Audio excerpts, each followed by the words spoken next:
नमस्कार मित्रों, मैं हरिओम एस्ट्रोलॉजर आपका अपने चैनल में हार्दिक अभिनंदन करता हूँ।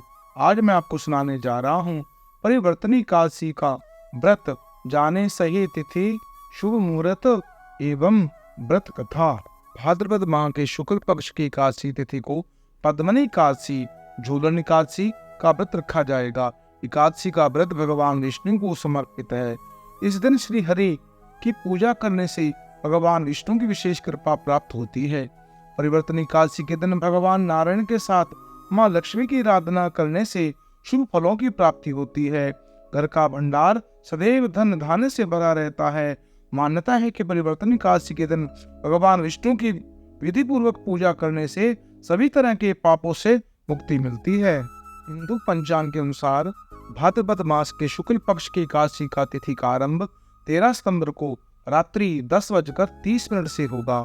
भाद्रपद माह की शुक्ल पक्ष की एकादशी तिथि का समापन 14 सितंबर को रात्रि 8:41 को होगा। परिवर्तनी एकादशी का व्रत 14 सितंबर को रखा जाएगा। एकादशी व्रत का पारण अगले दिन सूर्योदय के बाद किया जाएगा। एकादशी व्रत का पारण द्वादशी तिथि को समाप्त होने से पहले करना बहुत ही जरूरी होता है। कहते हैं कि द्वादशी तिथि के अंदर एकादशी का पारण करना पाप के समान माना जाता है।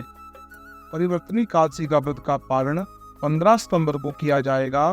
पारण का मुहूर्त सुबह 6:06 से आरंभ होकर सुबह 8:34 तक रहेगा। इसी दौरान एकादशी के व्रत का खोलना शुभ माना जाएगा। परिवर्तनी एकादशी को पद्य एकादशी और झूलन एकादशी के नाम से भी जाना जाता है। धार्मिक मान्यताओं के अनुसार भाद्रपद के शुक्ल पक्ष की एकादशी के दिन भगवान करवट लेते हैं, इसलिए इसे पद्मनी परिवर्तनी एकादशी कहा जाता है। आषाढ़ मास की शुक्ल पक्ष की एकादशी देवशयन एकादशी को भगवान विष्णु 4 माह के लिए योग निद्रा में चले जाते हैं। उसके बाद प्रभु नारायण कार्तिक मास की शुक्ल पक्ष की एकादशी देव उठनी एकादशी को जागते हैं। अनेक शास्त्रों में इस एकादशी को वामन एकादशी, पार्श्व एकादशी के नाम से भी जाना जाता है। इस एकादशी व्रत करने से अनेक गोदान करने के बराबर पुण्य प्राप्त होता है। विषय में कहा गया है कि इस दिन उपवास कर 5 रंगों का प्रयोग कर पद्य बनाकर भगवान विष्णु की पूजा अर्चना की जाती है। इस दिन भगवान विष्णु के वामन रूप की पूजा में भी की जाती है। इस व्रत करने से व्यक्ति के सुख सौभाग्य में बढ़ोतरी होती है। इस एकादशी के विषय में एक मान्यता है कि इस दिन माता यशोदा ने भगवान श्री कृष्ण के वस्त्र धोए थे। इसी कारण से इसे एकादशी का झूलन एकादशी को भी कहा जाता है। राजस्थान में झूलन एकादशी को डोला एकादशी भी कहा जाता है। इस अवसर पर भगवान गणेश और माता गौरी की पूजा एवं स्थापना की जाती है। इस अवसर पर कई मेलों का आयोजन किया जाता है। इस अवसर देवी देवताओं को नदी तालाब में किनारे ले जाकर उनकी पूजा की जाती है। संध्या में इन मूर्तियों को वापस ले जाया जाता है। अलग अलग शोभा यात्रा निकाली जाती है। इस दिन भक्तजन भजन कीर्तन और गीत गाते हुए प्रसन्न मुद्रा में खुशी मनाते हैं। इस व्रत को करने से पहले दिन हाथ में जल लेकर पात्र में भरकर व्रत का सच्चे मन से संकल्प करना होता है। प्रातःकाल सूर्य निकलने से पूर्व उठकर स्नान आदि क्रियाओं से निवृत्त होकर भगवान विष्णु के वामन रूप की पूजा करने का विधान है। धूप दीप निवेद्य पुष्प मिष्टान एवं फूलों से विष्णु भगवान का पूजन करने के पश्चात अधिक समय हरि नाम संकीर्तन एवं प्रभु भक्ति में बिताना चाहिए। कमल नयन भगवान कमल पुष्पों से पूजा करने से एक समय फलहार करें और रात्रि को भगवान का जागरण करें। मंदिर में जाकर दीपदान करने से भगवान अति प्रसन्न होते हैं और अपने भक्तों पर अत्यंत कृपा बरसाते हैं। सुनाएंगे आपको भाद्रपद की एकादशी की पौराणिक परिवर्तनी एकादशी की व्रत कथा। श्रद्धा भक्ति भाव से श्रवण करें। युधिष्ठिर कहने लगे, हे भगवान, भाद्रपद एकादशी का नाम क्या है? इस विधि इसका महत्व कृपा करके कहिए। तब भगवान श्री कृष्ण कहने लगे, यह पुष्प स्वर्ग और मोक्ष को देने वाली तथा सब पापों का नाश करने वाली उत्तम वामन एकादशी का महात्म मैं तुमसे कहता हूँ, तुम ध्यान पूर्वक सुनो। यह पद्य परिवर्तनी एकादशी जयंती एकादशी भी कहलाती है। इसका यज्ञ करने से वाजपेय यज्ञ का फल मिलता है। पापियों के पाप नाश करने के लिए इसे बढ़कर कोई उपाय नहीं। जो मनुष्य एकादशी के दिन मेरी वामन रूप में की पूजा करता है, इसे तीनों लोग पूज्य होते हैं। अतः मोक्ष की इच्छा करने वाले मनुष्य को इस व्रत को अवश्य करें। जो कमलनयन भगवान को कमल से पूजा करता है, वे अवश्य ही भगवान के समीप जाते हैं। जिसने भाद्रपद की शुक्ल पक्ष को व्रत और पूजन किया, उसने ब्रह्मा विष्णु सहित तीनों लोकों का पूजन किया।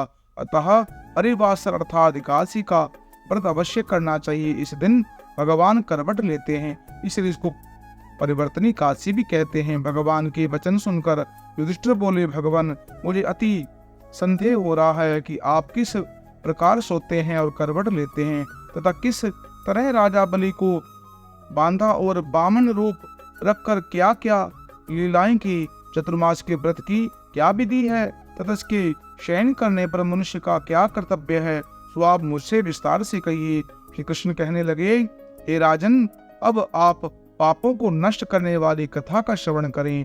त्रेता युग में बलि नाम का एक दैत्य था। वह मेरा परम भक्त था।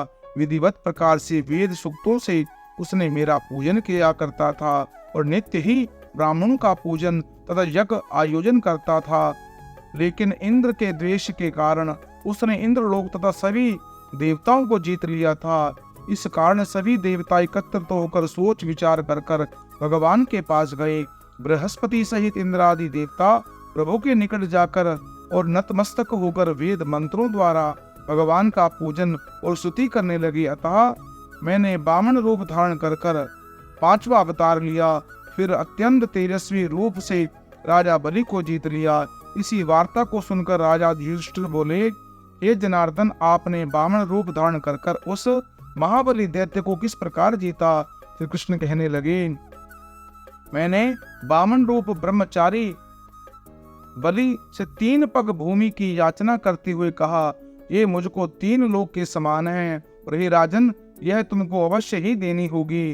राजा बलि बोले, तुम्हें तुच्छ याचना समझकर 3 पग भूमि का संकल्प मुझको दे दिया और मैंने त्रिक्रम रूप बढ़ाकर यह तक कि भूलोक में पद, भूलोक में जंघा, स्वर्गलोक में कमरलोक और महलोक में पेट और जनलोक में हृदय और यमलोक में कंठ की स्थापना और सत्यलोक में मुख उसके ऊपर मस्तक में स्थापित किया। सूर्य चंद्रमा आदि सब ग्रह गण, योग नक्षत्र, इंद्र आदि देवता और शेष आदि सब नागगणों ने विधि प्रकार से वेद सूक्तों से प्रार्थना की। तब मैंने राजा बलि का हाथ पकड़कर कहा, हे राजन, एक पद में पृथ्वी, दूसरे से स्वर्ग पूर्ण हो गए, अब तीसरा पग कहाँ रखूं? तब बलि ने अपने सिर झुका कर लिया और मैंने अपना पैर उसके मस्तक पर रख दिया, जिससे मेरा वह भक्त पाताल को चला गया। फिर उसकी विनती और नम्रता को देखकर मैंने कहा, हे बलि, मैं सदैव तुम्हारे निकट ही रहूंगा। विरोचन के पुत्र बलि के कहने पर भाद्रपद शुक्ल एकादशी के दिन बलि आश्रम पर मेरी पूर्ण मूर्ति स्थापित हुई। इसी प्रकार दूसरी क्षीर सागर में शेषनाग के पृष्ठ पर हुई। हे राजन, इस एकादशी को भगवान शयन करते हैं, करवट लेते हैं, इसीलिए तीनों लोकों के स्वामी भगवान विष्णु उस दिन पूजन करना चाहिए। इस दिन तांबा, चांदी, चावल और दही का दान करना चाहिए। उचित हो तो रात्रि को जागरण अवश्य करना चाहिए। जो विधि पूर्वक इस एकादशी का व्रत करते हैं, वे सब पापों से मुक्त होकर स्वर्ग में जाकर चंद्रमा के समान प्रकाशित होते हैं और यश पाते हैं। वो पाप नाशक इस कथा को पढ़ते हैं, सुनते हैं, उन्हें 1000 अश्वमेध यज्ञ का फल प्राप्त होता है। बोलो सच्चिदानंद भगवान की जय। इस प्रकार इस कथा के पुण्य से मनुष्य के शाप ताप दूर होते हैं। मित्रों, अगर आपको यह जानकारी अच्छी लगी हो तो आप इस वीडियो को अपने इष्ट मित्रों से शेयर करें। आप हमारे चैनल को सब्सक्राइब करें और कमेंट बॉक्स में ओम नमो लक्ष्मी नारायण अवश्य लिखें।